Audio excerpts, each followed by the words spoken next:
नमस्कार, क्षमा फूडीज झोनमध्ये तुमचे स्वागत. तोंडाला चव आणणारी, आंबट, गोड आणि एकदम चटपटीत कैरीची भाजी खायची आहे. चला तर मग लगेच बनवूया. कैरीच्या फोडी आणि गूळ घेतला आहे. भांड्यामध्ये तेल टाकून घेतलंय. आता त्यामध्ये जिरं, मोहरी, थोडासा हिंग घालावा. कैरीच्या फोडी थोड्याशा परतून घ्याव्यात. आता यामध्ये अर्धा चमचा हळद, अर्धा चमचा धणा जिरा पूड, 1 चमचा तिखट घालून चांगले परतून घ्यावे. म्हणजे कैरीची भाजी भाजणार नाही. आता यामध्ये मीठ टाकावे, म्हणजेच त्याला पाणी सुटेल आणि कैरीची भाजी वाफेवरच शिजेल. झाकण ठेवावं, त्यावर थोडंसं पाणी घालावं, म्हणजेच आतल्या आत वाफेवर फोडी अशा छान शिजतील. मध्येच 1-2दा हलवून घ्याव्यात, म्हणजे कैरीच्या फोडी मऊ शिजतात.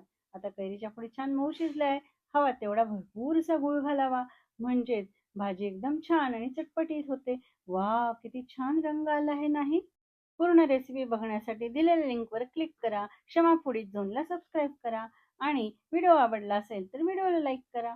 धन्यवाद.